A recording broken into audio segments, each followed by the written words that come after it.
Tepuk 2 kiri kanan. Tepuk 3 atas. Terus kalau tepuk 4, tepuk 5. Oke, kita mulai ya. Tepuk Dari kiri dulu. Iya, dari kiri dulu.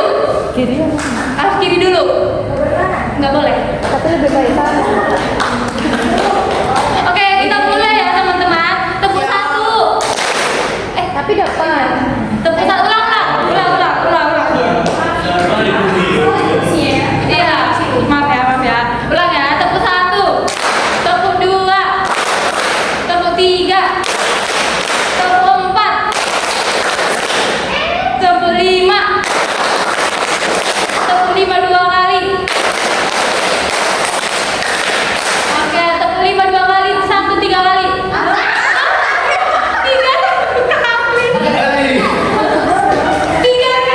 3 1 kali. Tepuk 5 2 kali. Tepuk 3 1 kali.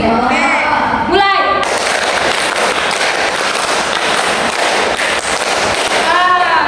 Oke lagi ya teman-teman. Tepuk 2 3 kali. Tepuk 3 1 kali.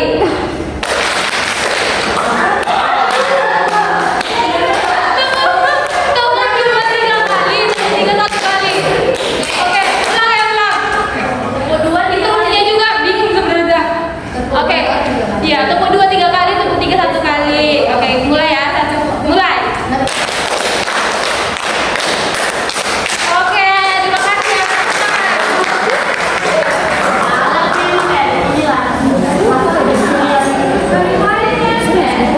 Oke, baiklah teman-teman.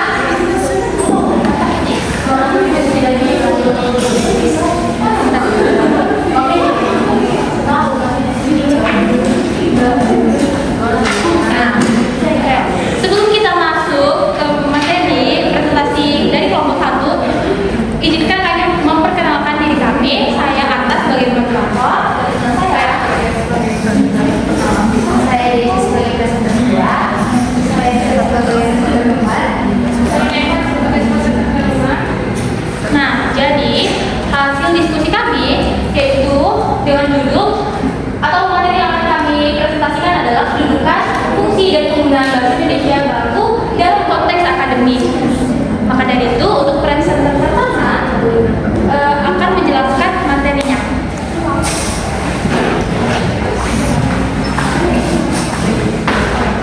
Oke teman-teman, kita masuk ke sejarah bahasa Indonesia. Jadi kita ketahui bahasa Indonesia ini mempunyai sejarah. Jadi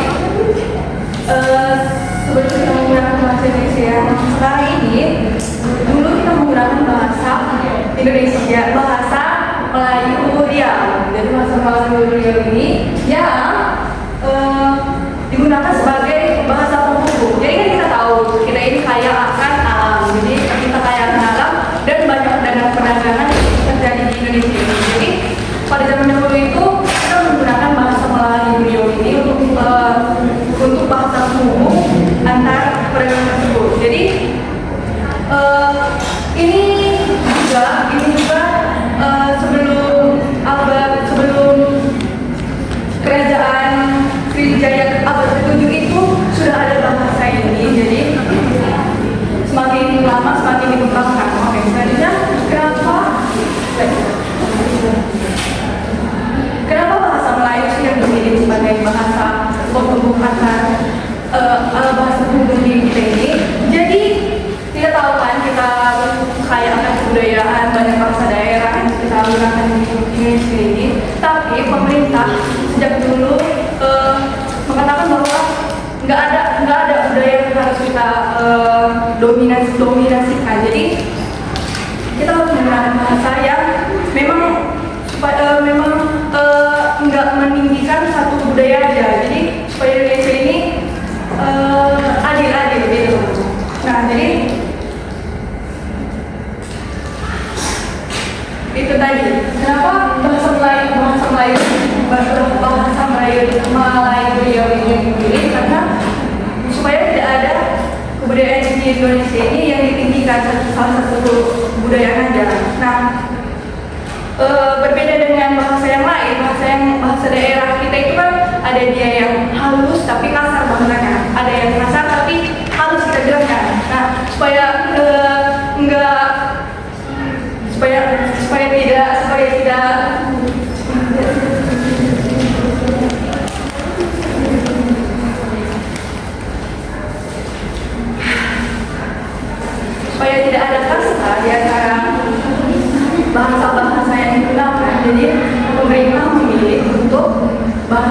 baik dari Rio ini saja yang dipilih teman-teman. Jadi perjalanannya itu juga lewat sumpah pemuda. Jadi di situ pemerintah meninggi tokoh-tokohnya menyarankan untuk bahasa ini saja yang digunakan. Di situ juga setelah satu hari setelah proklamasi baru disahkan bahasa Indonesia ini menjadi bahasa di negara ini gitu. Nah, jadi banyak bahasa Indonesia yang terbuka. Bahasa Indonesia itu kan bahasa yang terbuka. Jadi banyak istilah-istilah kata dari yang dipengaruhi dari bahasa asing, mulai dari Sanskerta, terus bahasa Arab, Eropa, terus Cina. Jadi bahasa Indonesia itu diambil juga dari bahasa-bahasa yang tadi saya bilang gitu.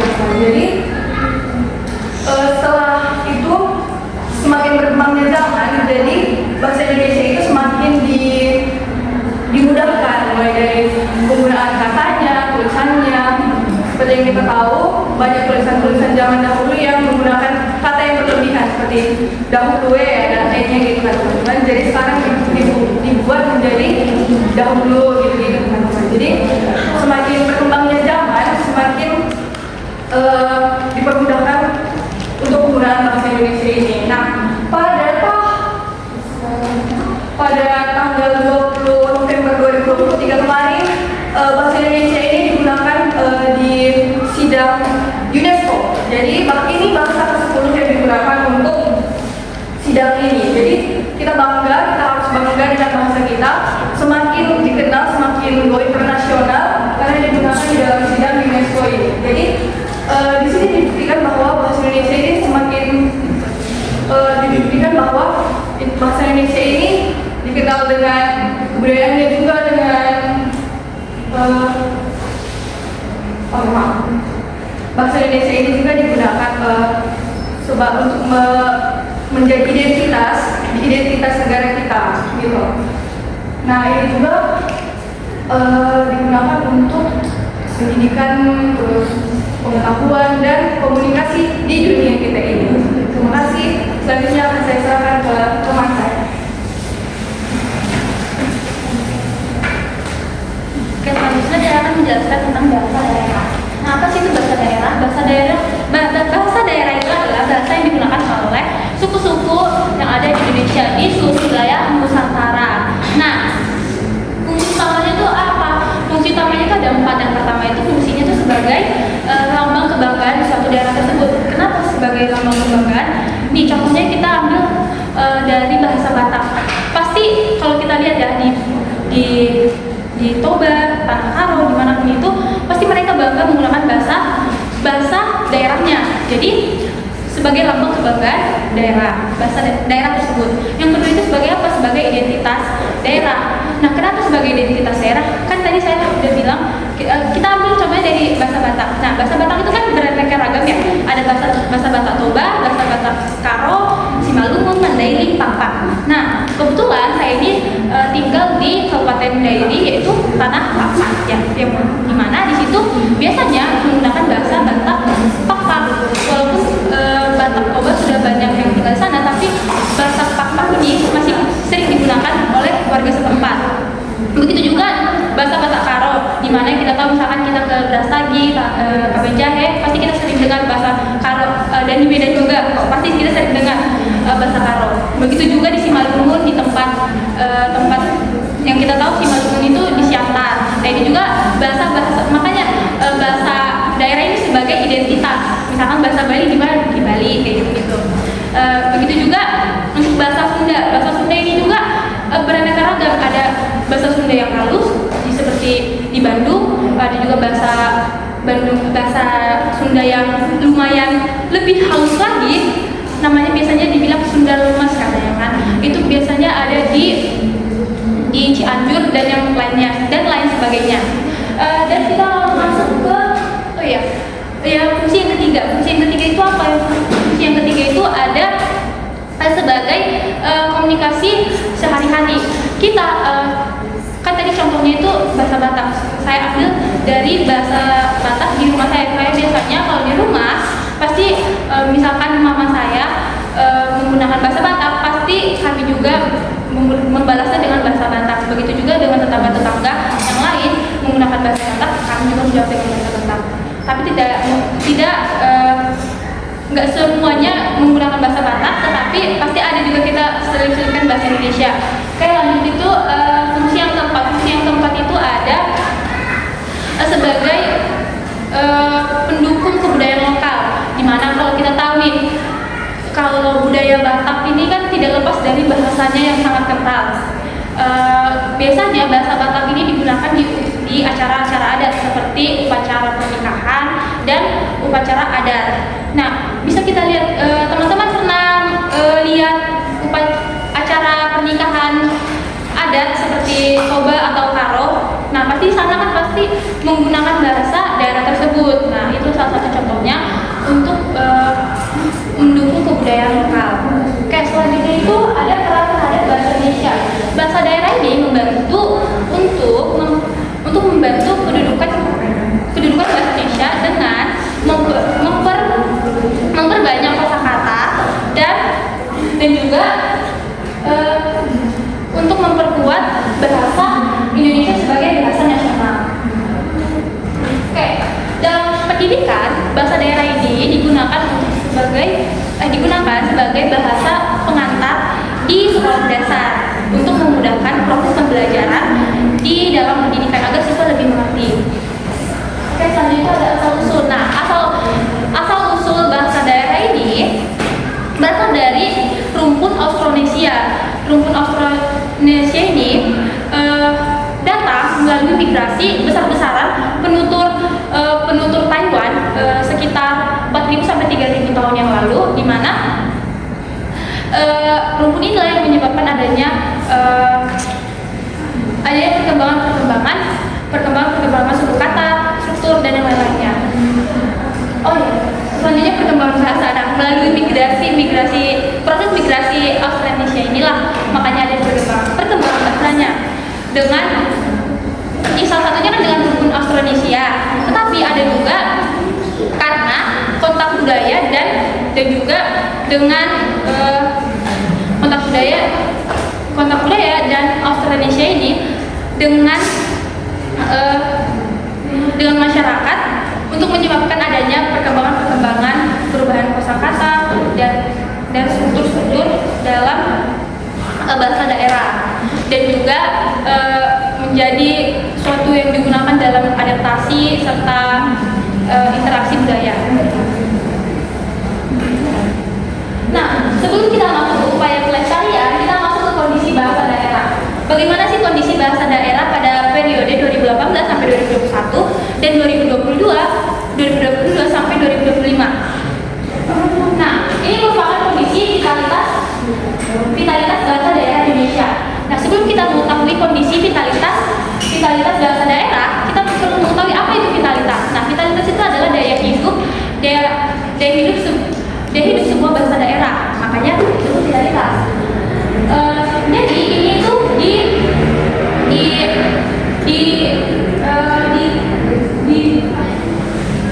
dianalisis atau dikajiannya lebih dalam, dikajikan secara mendalam oleh badan bahasa, yaitu dengan hasil sampel yaitu 87 bahasa daerah. Kenapa tidak keseluruhan? Oh ya, sebelumnya menurut peta bahasa, bahwasanya di Indonesia memiliki 718 bahasa daerah di Indonesia. Nah, kenapa tak semuanya? Ya karena ini merupakan sebuah dinamika untuk melihat ke depannya bagaimana bahasa daerah. Makanya diambil sampel 87 bahasa daerah. Kita lihat kategorinya, ada yang 18 yang aman, ada yang rentan, 27 bahasa daerah yang rentan itu pada tahun 2019 dan mengalami kemunduran pada 2021 yaitu 4. Itu mengalami kemunduran itu ada 3 bahasa,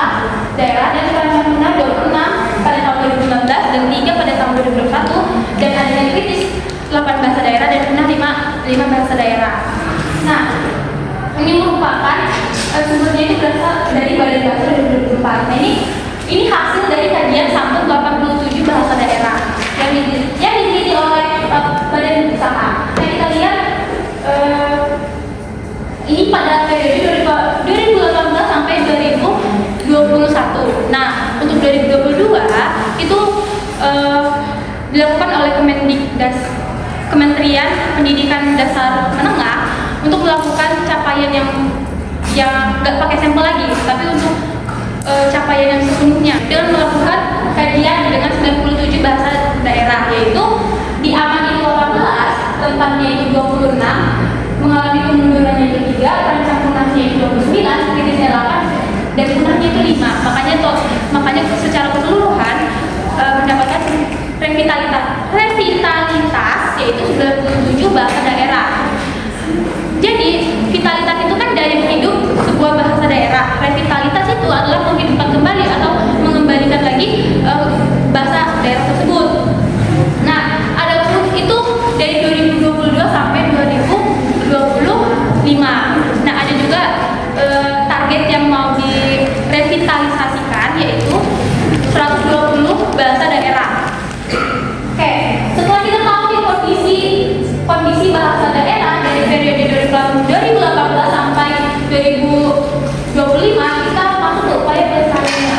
Upaya pelestariannya itu dilakukan melalui RBD, yaitu revitalitas bahasa daerah yang dilakukan oleh Kemendikdasmen, yaitu khususnya itu Badan Bahasa dan pengembangan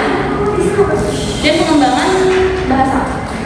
Ya, dan pengembangan bahasa dengan yang dimana itu merupakan program dalam Merdeka Belajar episode 17.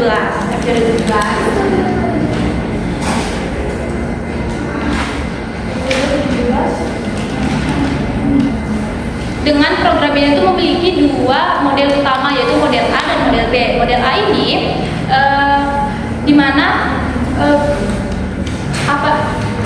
dilakukannya itu di dalam sekolah, yang dimana itu masih dalam bahasa yang aman dan dominan. Sedangkan yang B adalah yang berkaitan dengan sekolah. Kalau misalkan yang itu dilakukan di sekolah, yang B ini berkaitan dengan sekolah, pemerintah, ranah keagamaan, yang dimana bahasanya itu rentan.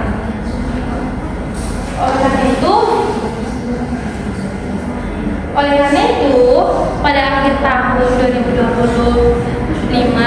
merevitalisasikan 97 bahasa daerah. Ini kan kondisinya itu kan tadi sebagai sampel lah, itu 87 bahasa daerah. Kalau untuk yang hasilnya, yaitu dari capaian yang 2022 itu dengan melakukan 97 bahasa, hasil dari program tersebut yang RBD itu yaitu 97 bahasa daerah, dan targetnya untuk 2025 yaitu 120 bahasa daerah. Dan apa sih tantangan dalam bahasa daerah ini? Yaitu pasti era globalisasi, urbanisasi, dan lain-lainnya pasti kita tahu. Pasti dengan adanya globalisasi dan urbanisasi itu pasti ada pertimbangan bahasa-bahasa. Oke, itu begitulah penjelasan mengenai bahasa daerah. Selanjutnya itu bahasa asing. Nah, apa itu bahasa asing? Bahasa asing ya pasti bukan bahasa Indonesia dan bukan bahasa daerah. Dan fungsi utamanya itu sebagai alat komunikasi antar bangsa dan alat melengkapi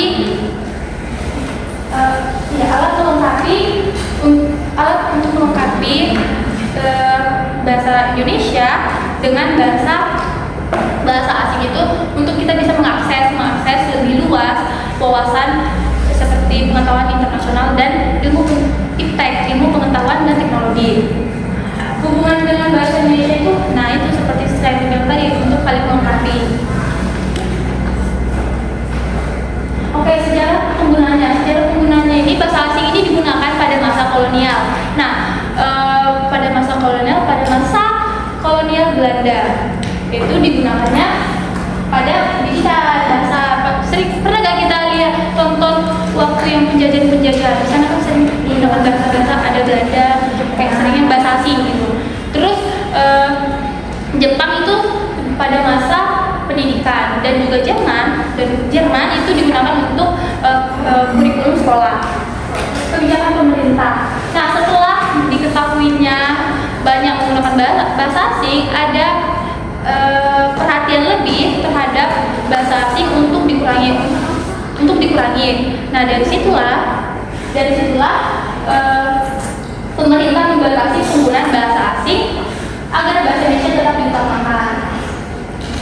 Setelah di era globalisasi, bahasa asing ini membantu masyarakat Indonesia untuk bisa mengakses lebih luas pengetahuan internasional dan untuk bisa mengetahui ilmu, untuk bisa mengakses langsung ilmu pengetahuan dan teknologi yang belum bisa diakses yang belum sepenuhnya bisa diakses melalui bahasa Indonesia.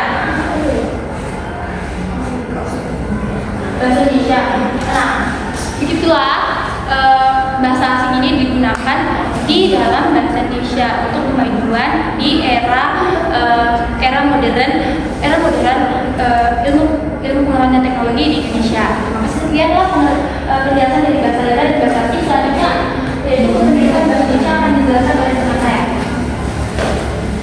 Baik, terima kasih moderator atas kesempatannya. Di sini saya akan membahas dan kita akan membahas kependudukan. Harusnya ini kedudukan ya teman-teman. Anggap aja perannya hilang. Jadi kedudukan bahasa Indonesia. Oke. Jadi kedudukan bahasa Indonesia di negara kita ini ada dua. Yang pertama itu sebagai bahasa nasional dan yang kedua itu sebagai bahasa negara atau kenegaraan. Nah, bahasa nasional itu ada dibahas atau ada kaitannya dengan peristiwa Sumpah Pemuda pada tanggal 24 Oktober tahun 1928 ya kan. Ada 3 isinya, ada 3 poin. Nah, kita bahas di sini tentang bahasa. Karena kita soroti poin yang ketiga, yaitu isinya kami putra putri Indonesia menjunjung bahasa yang satu, bahasa Indonesia. Bahasa persatuan bahasa Indonesia. Nah, kemudian kedudukan yang kedua itu bahasa negara atau bahasa negara. Itu dibahas di Undang-Undang Dasar tahun 1945 pada bab yang ke-15, tepatnya pada pasal yang ke-36, disebutkan bahwa bahasa negara adalah bahasa Indonesia. Lanjut. Oke. Kita bahas satu-satu. Yang pertama itu bahasa Indonesia sebagai bahasa nasional, lambang kebanggaan. Jadi bahasa Indonesia merupakan suatu hal yang sangat penting bagi kita bangsa Indonesia karena di bahasa Indonesia bukan hanya sekedar alat komunikasi, tetapi merupakan lambang nasional atau lambang kebanggaan bagi kita. Nah, itu seperti yang sudah saya sebutkan tadi, ada hubungannya dengan peristiwa Sumpah Pemuda pada poin yang ketiga tentang disebutkan bahwa bahasa persatuan kita itu atau bahasa nasional kita itu adalah bahasa Indonesia. Nah, di sini ada dijabarkan beberapa penjelasannya. Yang pertama itu ada lambang identitas nasional. Nah, sebagai tanda yang jadi bahasa Indonesia itu merupakan tanda yang menunjukkan jati diri dan identitas kita sebagai bangsa Indonesia. Yaitu sama seperti bendera merah putih, lambang Indonesia, Garuda Pancasila, kemudian sama dengan lagu Indonesia Raya. Jadi bahasa Indonesia itu merupakan ciri khas bangsa Indonesia yang berbeda dengan bangsa lain. Nah, selanjutnya itu yang B, ada alat penghubungan antar warga, antar daerah, dan antar budaya. Nah, seperti yang sudah dijelaskan tadi sama Tia dan Arta, ada banyak sekali kebudayaan, ada banyak sekali suku di Indonesia ini, yang dimana Indonesia juga luas kan, jadi sekali daerahnya. Jadi setiap daerah itu punya bahasa daerah masing-masing. Tapi bukan berarti kita tidak bisa memiliki hubungan dengan daerah lain gitu. Jadi setiap bangsa Indonesia itu bisa saling memiliki hubungan dengan menggunakan bahasa Indonesia. Kemudian yang bagian C itu alat pemersatu etnis, budaya, dan bahasa. Nah, ini mirip-mirip penjelasannya dengan bagian D. Jadi karena bahasa Indonesia itu memiliki banyak sekali keberagaman. Tadi salah satunya keberagaman bahasa daerah. Jadi, yang bagian B tadi lebih mementingkan alat perhubungan, berarti komunikasi. Tapi bagian C itu lebih menekankan pada alat pemersatu. Nah, walaupun kita memiliki banyak sekali perbedaan, tapi kita tetap memiliki sesuatu hal yang satu, menjadikan kita satu, yaitu bahasa Indonesia. Kita menggunakan bahasa Indonesia, kita semua menggunakan bahasa Indonesia. Nah, jadi misalnya kalau saya sendiri nih, saya kan suku Batak Toba, menggunakan bahasa daerah Batak Toba. Saya misalnya mau berkunjung ke Kalimantan yang di mana notabene di situ banyak bersuku Dayak ya, Dayak. Jadi mereka menggunakan bahasa Dayak. Nah, bukan berarti ketika saya di Kalimantan saya tidak bisa bersatu dengan masyarakat Dayak di sana. Saya tetap bisa bersatu, dapat berkomunikasi, dapat berhubungan dengan mereka dengan menggunakan bahasa Indonesia tanpa harus menghilangkan identitas atau latar belakang masing-masing kami gitu. Selanjutnya, yang kedua, kedudukan bahasa Indonesia itu adalah sebagai bahasa negara, yang dimana ini dicetuskan tadi dalam Undang-Undang Dasar tahun 1945. Nah, artinya bahasa Indonesia sebagai bahasa negara ini artinya bahasa Indonesia digunakan dalam kegiatan-kegiatan resmi kenegaraan yang bersifat formal. Nah, apa saja itu? Nah, kita bahas di sini satu-satu. Yang pertama itu ada bahasa resmi kenegaraan. Jadi bahasa seperti yang tadi sudah disebutkan juga, bahasa Indonesia itu digunakan dalam kegiatan-kegiatan kenegaraan yang bersifat resmi dan juga formal. Misalnya apa? Upacara bendera atau upacara 17 Agustus, kemudian pidato presiden. Kita juga di sekolah dulu ada upacara, ada pidato kepala sekolah menggunakan bahasa Indonesia yang lebih benar. Kemudian ada juga dokumen-dokumen negara, seperti misalnya di rumah kita kartu keluarga, KTP, itu semua menggunakan bahasa Indonesia. Kemudian bagian B itu ada bahasa pengantar dalam pendidikan. Nah, kita itu udah mengalami pendidikan dari masa taman kanak-kanak sampai ke perguruan tinggi. Nah, semua itu menggunakan bahasa pengantar. Bahasa pengantarnya itu adalah bahasa Indonesia. Nah, jadi tidak hanya peserta didik, tapi guru dan dosen juga menggunakan bahasa Indonesia dalam dunia belajar mengajar gitu. Agar semua pelajar itu dapat mengerti materi yang sama dan juga agar semua pelajar dapat dan mampu menggunakan bahasa Indonesia yang baik dan benar. Kemudian yang ketiga itu atau bagian C itu alat penghubungan pada tingkat nasional. Nah, seperti yang sudah dibahas pada kedudukan bahasa Indonesia yang pertama, yaitu bahasa Indonesia sebagai bahasa nasional. Jadi bahasa Indonesia dalam kedudukan bahasa Indonesia sebagai bahasa negara juga memiliki fungsi sebagai alat penghubung pada tingkat nasional. Artinya seluruh bangsa Indonesia itu walaupun berbeda latar belakang tetap dapat memiliki hubungan. Nah, siapa aja warga-warganya itu? Yang pertama itu ada antara pemerintah dengan masyarakat, timbal balik pemerintah dan masyarakat, masyarakat dan pemerintah. Kemudian yang kedua antar sesama masyarakat yang berbeda latar belakang. Yang ketiga antar sesama masyarakat yang memiliki latar belakang yang sama juga menggunakan bahasa Indonesia. Kemudian yang terakhir ada bagian D, alat pengembangan kebudayaan, ilmu pengetahuan dan teknologi. Jadi ada dua fungsi lainnya bahasa Indonesia sebagai bahasa kenegaraan, yaitu yang pertama untuk menyebarkan kebudayaan Indonesia kepada seluruh masyarakat Indonesia yang memiliki kebudayaan yang berbeda dengan kebudayaan yang disebarkan tersebut. Kemudian yang kedua itu untuk mengembangkan ilmu pengetahuan dan juga teknologi. Nah, bagaimana caranya menggunakan bahasa Indonesia untuk menyebarkan kebudayaan dan mengembangkan ilmu pengetahuan tersebut dan teknologi tersebut? Kita gunakanlah itu misalnya melalui artikel ilmiah, karya ilmiah, kemudian siaran televisi nasional, kemudian ada juga buku yang dimana semua itu menggunakan bahasa Indonesia yang baik dan benar agar semua masyarakat Indonesia memahami. Sekian dari saya berikan kepada moderator. Setelah kita mengetahui kedudukan bahasa Indonesia, kita lanjutkan materi tentang bahasa baku yang dilakukan oleh Esther. Baik, terima kasih moderator. Nah, jadi teman-teman di sini sebelum masuk definisi, saya ingin bertanya kepada teman-teman. Biasanya bahasa Indonesia yang kita gunakan itu bahasa yang baku atau non baku? Intinya kita berbahasa Indonesia sama lawan bicara kita agar mereka memahami, agar mereka mengerti apa yang kita bicarakan gitu. Nah, namun bahasa Indonesia yang baku itu sebenarnya banyak juga masyarakat atau orang-orang yang berpandangan bahwasanya bahasa Indonesia yang baku itu bukan bahasa yang baik dan benar. Intinya bahasa yang bisa dipahami oleh orang-orang yang sedang berbicara dengan dia ataupun lawan bicaranya gitu. Namun menurut EYD edisi 5, apa itu EYD? EYD itu adalah edaran bahasa Indonesia yang telah disempurnakan pada edisi 5, di mana EYD ini sudah diresmikan pada 16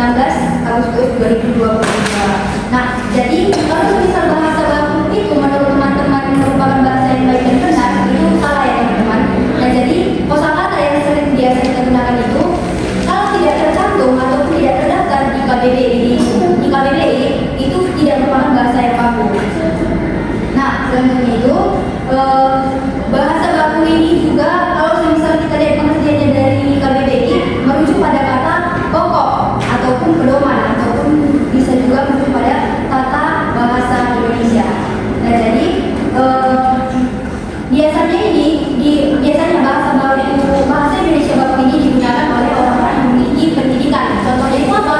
Contohnya pejabat, dosen, guru, ahli, cendekiawan dan lain sebagainya. Nah, seperti teman-teman lihat juga kan, kalau misal dosen kita itu menerangkan ataupun berbicara dengan kita menggunakan bahasa yang baku. Contoh itu saya, kamu, lalu ada juga bahasa-bahasa ilmiah lainnya gitu. Nah, jadi itulah kenapa dikatakan bahwa bahasa Indonesia yang baku itu lebih sering digunakan oleh orang-orang yang memiliki pendidikan ataupun yang bekerja di pendidikan ataupun di instansi yang resmi gitu. Nah, kalau misal sebalikannya dari bahasa non baku, bahasa non baku ini biasanya bahasa yang biasa digunakan oleh masyarakat sekitar yang notabene ini juga memiliki pekerjaan yang resmi gitu. Jadi intinya mereka berkomunikasi, mereka menggunakan bahasa ini agar mudah dipahami aja gitu.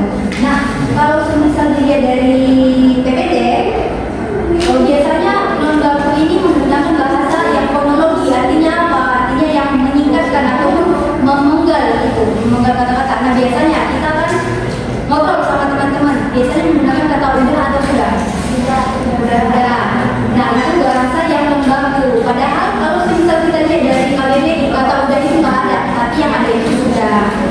Lalu yang kedua itu morfologi, artinya penghilangan imbuhan. Biasa kita kan ngobrol sama teman-teman, kau mau beli ini nggak? Mau gitu kan? Beli, maksudnya kalau misal di bahasa baku KBBI, dia itu harus menggunakan imbuhan awalan atau penakhiran gitu. Begitu juga contoh-contoh yang lain, teman-teman. Lanjut. Nah, jadi ada fungsi dari penggunaan bahasa Indonesia yang baku ini ada 4. Yang pertama itu sebagai pemersatu. Artinya apa? Kalau misal saya berbicara menggunakan bahasa Batak, sedangkan pria seperti pria, Teta atau teman-teman yang memiliki bahasa suku yang lain itu nggak mengerti bahasa Indonesia. Jadi bagaimana cara komunikasinya itu lancar, komunikasinya itu berjalan dengan baik gitu. Kalau misal nggak menggunakan bahasa pemersatu, bahasa nasional kita gitu. Kalau saya ngomong kayak gitu, misalnya ada makan kau kayak gitu, bahasa Batak sama orang Karo, pasti dia nggak ngerti apa yang mau bilang. Nah, pasti komunikasinya juga nggak berjalan dengan baik kan. Lalu fungsi yang kedua itu sebagai penanda kepribadian. Nah, artinya bahasa Indonesia ini dijadikan sebagai kepribadian kita, bangsa Indonesia. Dan teman-teman juga tadi sudah menjelaskan sebagian besar bahwa bahwa bahasa Indonesia ini juga sudah diberlakukan atau sudah digunakan dalam rapat-rapat penting di negara kita ini. Nah, dengan menggunakan bahasa Indonesia yang baru ini, maka bangsa Indonesia ini menjadi memiliki kepribadian bahwa bahasa Indonesia itu merupakan bahasa yang unik, bahasa yang pokoknya bahasa yang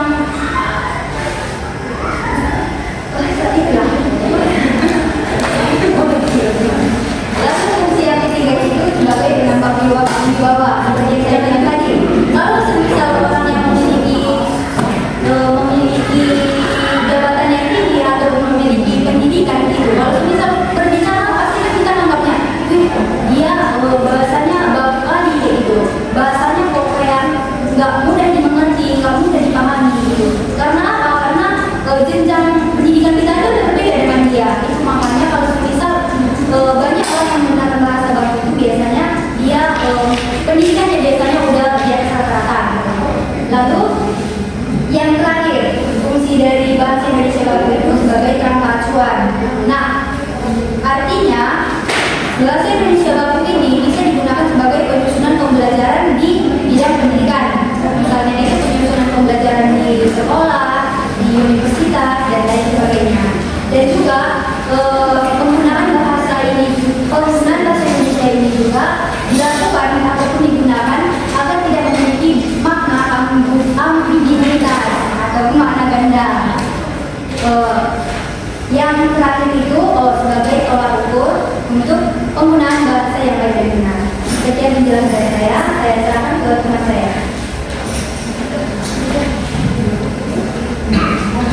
Oke teman-teman, kita masuk ke konten pemasukan bahasa baku. Nah,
baik untuk Java dan Riva jalan terus.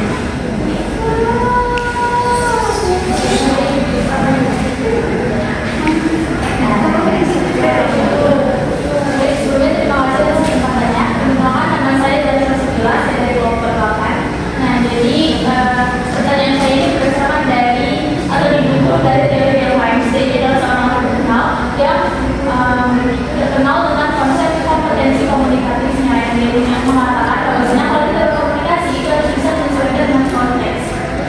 Jadi kita ini sebagai mahasiswa, nah kita kan terbiasa untuk dituntut agar bisa menggunakan bahasa yang formal, kemudian ketika kelas, ketika kita lagi presentasi ini, kita juga terbiasa tapi untuk menggunakan bahasa yang non formal, contohnya apa di sehari-hari atau ketika sedang berbicara dengan teman kita. Nah, jadi bagaimana caranya kita bisa menyeimbangkan kedua bentuk bahasa tersebut yang non formal dan juga yang formal, agar kita tidak bisa jelas dalam menyampaikan gagasan, tapi kita juga fleksibel ketika berbicara atau berkomunikasi dengan teman kita. Pertanyaan kedua itu, apakah hal ini menunjukkan bahwasanya dari kemampuan bahasa formal dan informal itu menunjukkan adanya kecerdasan bahasa atau justru malah tidak relevan? Maksudnya tidak ada batas antara bahasa formal dan juga non formal dalam praktik komunikasi sekarang. Terima kasih. Sebelumnya terima kasih atas kesempatannya. Perkenalkan, nama saya dari kelas 11 dari kelompok 8. Nah, jadi pertanyaan saya ini berdasarkan dari atau dibentuk dari teori Wilhelm. Dia adalah seorang terkenal yang terkenal dengan konsep kompetensi komunikatifnya yang mengatakan bahwasanya kalau kita berkomunikasi itu harus bisa menyesuaikan dengan konteks. Jadi kita ini sebagai mahasiswa, nah kita kan terbiasa untuk dituntut agar bisa menggunakan bahasa yang formal, kemudian ketika kelas, ketika kita lagi presentasi ini, kita juga terbiasa tapi untuk menggunakan bahasa yang non formal, contohnya apa di sehari-hari atau ketika sedang berbicara dengan teman kita. Nah, jadi bagaimana caranya kita bisa menyeimbangkan kedua bentuk bahasa tersebut yang non formal dan juga yang formal, agar kita tidak bisa jelas dalam menyampaikan gagasan, tapi kita juga fleksibel ketika berbicara atau berkomunikasi dengan teman kita. Pertanyaan kedua itu, apakah hal ini menunjukkan bahwasanya dari kemampuan bahasa formal dan informal itu menunjukkan adanya kecerdasan bahasa atau justru malah tidak relevan? Maksudnya tidak ada batas antara bahasa formal dan juga non formal dalam praktik komunikasi sekarang. Terima kasih. Terima kasih Java. Selanjutnya langsung jawab. Maaf ya.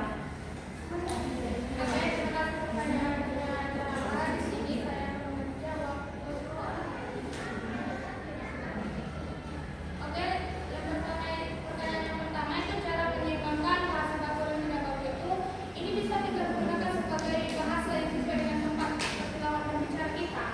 Ini namanya ganti mode. Yang pertama itu kalau situasinya resmi dan akademik itu kita bisa menggunakan pakai bahasa baku. Kalau contohnya itu ya pada saat kita berdiskusi, presentasi maupun cek dosen itu menggunakan bahasa baku. Alasan itu biar lebih jelas dan nggak salah paham dan kelihatan profesional. Bahasa tipsnya itu nulis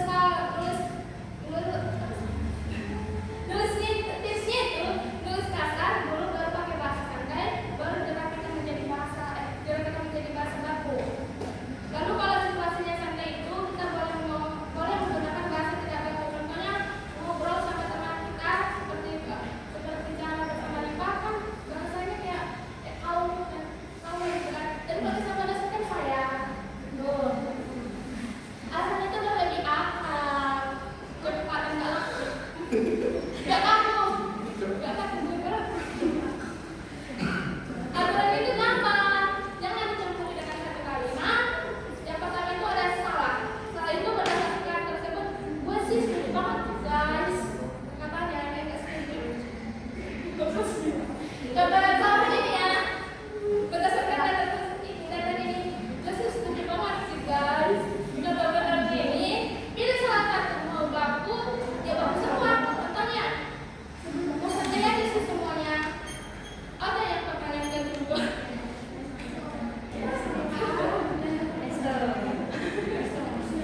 Bahasa kedua ini termasuk kecerdasan berbahasa atau bahasa literat. Kalau menurut saya dua-duanya sih iya. Ini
membatasi negara bahasa asing yang masuk di Indonesia.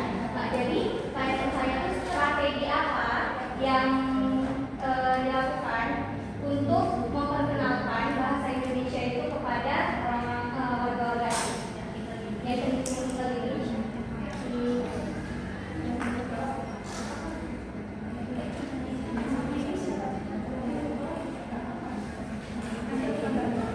Baik, saya akan mencoba menjawab nanti kalau misalnya teman-teman ada yang menambahkan silakan. Nah, jadi pertanyaan Bapak itu bagaimana cara kita untuk memperkenalkan bahasa yang baik benar kepada asing yang tinggal di Indonesia. Berarti WNA menjadi WNI. Oke, berarti dia pindah ke warga negaranya. Jadi sebenarnya dalam undang-undang itu di negara kita itu ada dibahas kalau misalnya mau pindah ke warga negara dari WNA menjadi WNI, salah satu syaratnya itu wajib mereka itu harus mengerti dan menguasai bahasa Indonesia. Nah, tapi memang betul, walaupun mereka sudah belajar menguasai, tapi tetap saja ada beberapa kata mungkin mereka yang salah mengucapkan. Jadi strateginya itu gampang sekali sebenarnya di kehidupan kita sehari-hari. Yang pertama itu, jika mereka mengucapkan kosakata yang salah, kita bisa langsung perbaiki. Misalnya apa ya? Misalnya timun, mereka bilangnya itu timut gitu atau apapun. Nanti kita kemudian kita boleh koreksi bukan seperti itu salah, seharusnya itu timun atau bahasa apapun itu kita koreksi. Kemudian yang kedua itu ketika kita mempunyai teman WNA, kita harus ketika berbicara dengan si dia itu kita harus menggunakan bahasa Indonesia yang baik dan benar. Kemudian cara yang ketiga itu di Indonesia kan sering sekali orang asing itu kalau sudah pindah ke Indonesia jadi viral kan.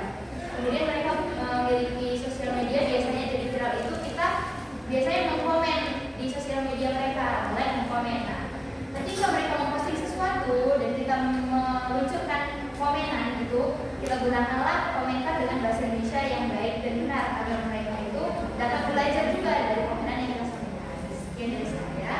Ada yang mau tambahkan teman-teman? Baik, akan ditambahkan apa lagi? Terima kasih.